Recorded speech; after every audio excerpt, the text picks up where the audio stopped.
qu'on est beaucoup plus dans l'assistance des États, mais pour régler les problèmes des bailleurs de fonds. Sachant comment vous intervenez dans les politiques publiques, je ne vois pas comment on peut éviter l'endettement, ou du moins dans le contexte qui est le nôtre, avec une dégradation, comme vous l'avez cité dit. Le franc CFA est dévalué depuis sur un an. Nous avons connu une baisse fondamentale de l'euro par rapport au dollar d'environ 10%. Comment comprendre que ces taux d'intérêt que vous affectez aux pays les plus pauvres, sachant qu'ils n'ont pas de ressources, comment donc justifier qu'ils doivent rembourser ces taux? Et donc, est-ce qu'en lissant un taux ou en le réduisant de 10 à 20 ans, cela emmène, je dirais, à une amélioration de la situation? Je ne partage pas cet avis. Je pense au contraire que ça vient à lourdement embêter parce que vous aurez à encore compléter davantage si tel est que vous n'avez pas la possibilité de rembourser les gens.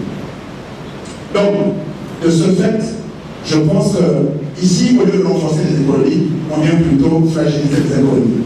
La troisième, c'est que vous avez également évoqué que dans le cadre de la croissance, si tel est que le monde reste croissant, il va falloir que les banques centrales, elles, révisent les taux d'emprunt et que là-dedans, il faut comprendre que si on ne peut pas emprunter, il y aura moins de sociétés qui vont tourner. Et la conséquence immédiate là-dedans, c'est qu'elles vont mettre les gens au chômage. Le social est dans un état de chaos, de malversation financière à ciel ouvert. La caisse de garantie sociale, comment on appelle ça? La CNGS est dans la même situation. La plupart des compagnies pétrolières connaissent le même phénomène. Comment le Fonds monétaire international peut-il justifier cet endettement odieux? Parce que c'est un endettement odieux qui ne profite pas aux populations. C'est la question centrale. Comment le FMI peut investir dans un système qui n'est pas redevable, dans un système où la gestion des affaires publiques est chaotique, où les instruments de lutte contre la corruption ne sont pas opérationnels? Nous n'arrivons pas à comprendre pourquoi le FMI, urgentiste, comme vous l'avez dit, continue de déverser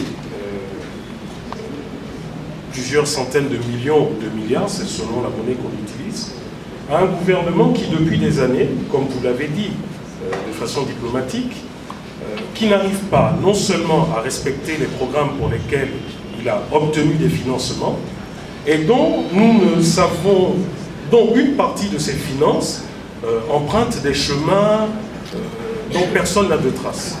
Comment est-il possible que le FMI continue d'octroyer des fonds aux gouvernements, aux différents gouvernements, parce que c'est une situation qui perdure depuis des années, et que ces gouvernements soient incapables de justifier auprès de vous, même le FMI, l'utilisation de ces fonds? Donc, est-il normal de continuer à octroyer ces fonds d'urgence? Parce qu'au final, ces fonds ne servent pas la population. Nous avons des secteurs qui sont dans une opacité totale, tels que le secteur pétrolier. Aujourd'hui, si vous vous rendez à la chambre de commerce, il sera difficile pour vous, par exemple, d'avoir des informations, certaines informations concernant les compagnies pétrolières dans le pays. Et c'est la même chose pour quasiment tous les secteurs. Donc aujourd'hui, je pense qu'il serait peut-être préférable qu'il y ait certaines réformes qui associent la société civile à l'octroi de ces fonds, afin que la société civile puisse jouer son rôle de gendarme de l'action de l'État. Vraiment, il serait important que le FMI essaie de revoir sa manière de faire en incluant la société civile. Parce qu'au final, c'est le peuple gabonais qui est perdant. Un problème que vous avez soulevé, c'est la question de la bonne foi. La bonne foi dans nos rapports entre le gouvernement et les partenaires au développement. L'impression que nous avons, c'est que les partenaires au développement, ils viennent tout simplement dérouler un programme. Vous, au moins ce matin, vous nous avez expliqué, au-delà des prêts que vous faites, votre souci premier, c'est de soigner les États. Parce que vous avez parlé d'urgentisme, c'est de soigner les États. C'est la bonne foi. Mais je pense, si on essaie de généraliser la situation avec les autres partenaires, ce n'est pas tant l'objectif. Parce que nous ne comprenons pas ce qu'il y a dans la dette extérieure. Dans la dette extérieure, où le gouvernement gabonais subit des véritables pressions.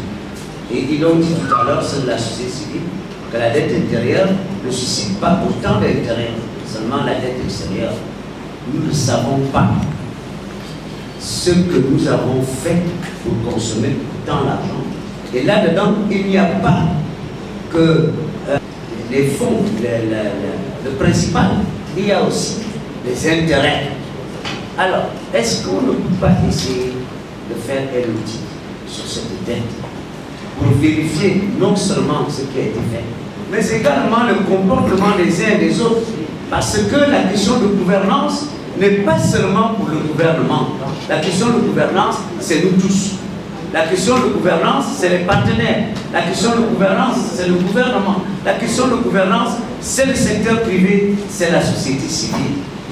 Est-ce qu'il y a véritablement eu de la bonne gouvernance dans ces rapports? C'est nous tous qui sommes au centre de la gouvernance. Ce n'est pas seulement le gouvernement. Parce que quand on regarde les questions de corruption, la corruption commence toujours par le corrupteur. Et le corrupteur, généralement, c'est le secteur privé et la société civile qui vont corrompre les fonctionnaires. Ce sont eux qui viennent corrompre nos fonctionnaires. Ça commence toujours par là. Les fonctionnaires ne font que de la corruption passive. C'est comme un fumeur qui fume dans une salle pendant que les autres sont en train de subir la fumée. La corruption, ce n'est pas seulement aussi le secteur privé, parce que depuis un certain temps, nous constatons également qu'il y a la corruption des agents diplomatiques. Et nous avons même déjà prévu cette infraction dans le code pénal. C'est pour ça que nous nous posons la question. Lorsque vous venez en renfort pour aider les États, est-ce que vous ne tenez pas aussi compte des questions de gouvernance? Vous ne pouvez pas continuer à encourager des gens à s'endetter alors qu'ils sont capables d'utiliser leur propre fonds. Il vaut mieux, il y a un adage qui dit chez nous, il vaut mieux apprendre à son frère à pêcher du poisson que de lui donner le poisson tous les jours. C'est que nous attendons de vous lorsque les Nations Unies ont été créées. C'était pour venir en aide aux États qui avaient été sérieusement secoués par la Seconde Guerre mondiale. Venir en aide aux États, c'est vérifier la situation des États et venir en aide en toute bonne foi. Pas seulement pour leur dire, comme nous le voyons aujourd'hui, nous avons une ligne de temps, il faut la consommer parce que bientôt on va clôturer notre budget, il faut de l'argent. Non. Vous devez vérifier la situation d'une manière générale. C'est aussi une question de gouvernance. Parce que la gouvernance est transversale. Autant nous pouvons accepter que nous ne maîtrisons pas la gouvernance. Parce que dans la gouvernance, on apprend tous les jours. Autant vous qui avez l'expertise de la gouvernance, vous ne pouvez pas nous donner de l'argent, alors que vous savez qu'on peut avoir autant d'argent ailleurs. Il vaut mieux dire que, est-ce que vous ne pouvez pas utiliser tel ou tel procédé pour avoir de l'argent, au lieu de concentrer de l'endettement autour de vous, avec des intérêts qui ne font que nous mettre en difficulté. Je pense que la question de gouvernance est une question très importante. Elle est transversale. Elle ne concerne pas seulement le gouvernement. Elle concerne nous tous. Elle concerne les partenaires au développement. En premier, parce que ce sont eux qui ont la maîtrise de la gouvernance. La gouvernance, c'est aussi une question d'expérience. On suppose généralement que les Nations Unies, étant en contact avec tous les États, ont plus d'expérience que nos pays. Que nos pays de la sous-région. Donc, on compte beaucoup sur votre expertise pour améliorer notre gouvernance. C'est cela. C'est ça, c'est ce que nous devons avoir comme rapport. Et c'est ce que nous attendons de vous. La gouvernance, c'est vrai, c'est nous. La gouvernance, c'est le secteur privé. La gouvernance, c'est la société civile. Mais nous pensons que vous pouvez nous aider dans ce sens. Parce que la dette actuelle elles ne se justifient pas, honnêtement, on vous le dit. On ne sait pas sur quoi elles se fondent. Si elles se fondent sur le principal ou si elles se fondent sur les intérêts. Là aussi, il y a des doutes, autant que nous avons des doutes sur la dette intérieure. Donc, je pense que sur le plan général, nous tous, nous devons nous remettre en question pour se dire que pourquoi nous gérons nos pays de cette manière. Il n'y a pas que de la gestion politique, il y a aussi des autres composants de la société qui doivent participer de la gouvernance. Le monde a connu un choc de plus après la sortie de la pandémie. Il s'agit de la guerre en Ukraine. La sous-région, malheureusement, n'a pas été épargnée. Cela a créé trois principaux problèmes. Le premier est l'accroissement des prix du pétrole. Le second, c'est que les denrées alimentaires sont devenues très chères. Et le troisième, les conditions de financement de nos États se sont complexifiées. Ceci intervient dans un contexte difficile déjà pour nos États. Le premier étant que la pandémie n'est pas totalement terminée, malheureusement. Le second, ce sont les tensions sociales et l'instabilité politique dans la région. Et puis le troisième, c'est que les pays tentaient graduellement de sortir de cette crise. Le FMI, au travers de cette conférence, propose deux axes d'action. Celui du court terme, qui devra consister à trouver un équilibre entre la croissance économique et la maîtrise de l'inflation. Le deuxième devra consister à veiller à ne pas aggraver la situation d'endettement des États membres de notre région. Et le troisième sera de gérer les pressions sur le taux de change. Et ça, c'est pour le court terme. Pour le moyen terme, nous encourageons rapidement nos États membres à faire la transition énergétique. Ensuite, nous les encourageons à diversifier leurs économies pour renforcer leur résilience vis-à-vis des chocs, tels que celui que l'on connaît maintenant. Et puis, enfin, nous voulons encourager nos pays à s'assurer que la croissance peut continuer à être maintenue dans la région en redynamisant le secteur privé, qui est l'instrument qui doit prendre en charge la diversification de nos économies. Alors pour la région de la CEMAC, nous entendons à ce que cette région-là devra avoir un taux de croissance qui a été légèrement révisé à la baisse à cause de la situation que l'on connaît, mais en principe, comparativement aux 2 dernières années, la région devrait mieux se porter. D'abord, j'ai essayé d'être le plus simple possible. Je voudrais d'abord remercier les membres du gouvernement qui étaient présents, le ministre de la bonne gouvernance et de la lutte contre la corruption et le ministre du pétrole. Je voudrais aussi remercier le ministre du budget qui a présidé cette conférence. Et je voudrais encore une fois encourager l'ensemble des personnes qui ont participé à continuer à participer à nos conférences parce que l'idée c'est de créer un environnement sain de débat public sur les questions d'intérêt pour l'ensemble des Gabonais et des Gabonaises. Le FMI s'est toujours tenu aux côtés de l'ensemble des pays, des États membres qui constituent son conseil d'administration, y compris les pays africains. Ici au Gabon, nous avons un programme de 3 ans d'un montant de 500 millions de dollars qui a été octroyé depuis le mois de juillet 2021.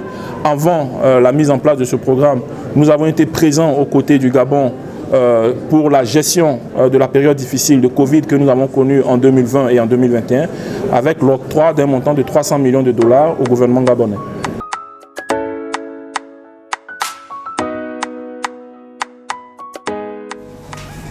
Le Fonds monétaire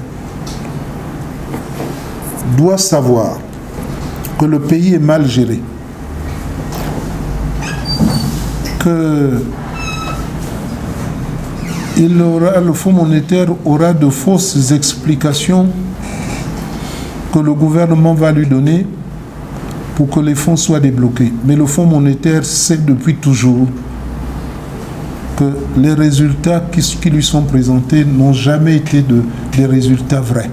Et dites au fond que celui qui dit ça, c'est un ancien du Fonds lui-même. Je suis mieux placé que quiconque venant du Fonds monétaire international pour savoir que tout ça est faux. Parce que nous sommes dans la culture du faux. Nous ne voulons pas aller dans la bonne direction. C'est que le Fonds monétaire devait mener lui-même des enquêtes pour savoir si l'argent a abouti à faire en sorte que l'on maintienne l'économie gabonaise la tête hors de l'eau, ce qui n'est pas le cas.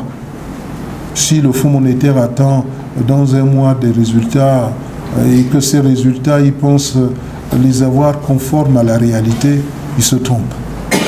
Le Fonds monétaire gagnerait à ne pas débloquer les sous. S'il les débloque parce qu'il aurait trouvé que la gestion était saine, il se met le doigt dans l'œil et il devient complice. S'il les débloque parce qu'il sait que le Gabon risque de tomber et que qu'on le veuille ou non, on est obligé d'aider le Gabon, alors qu'il le fasse, mais pas sous le fallacieux prétexte qu'on a trouvé des raisons fondamentales, c'est-à-dire liées à la bonne gestion du fonds COPIL que ce déblocage va se faire. Si ça se fait à ce niveau-là, c'est que le Fonds monétaire est complice de la mauvaise gestion de notre pays.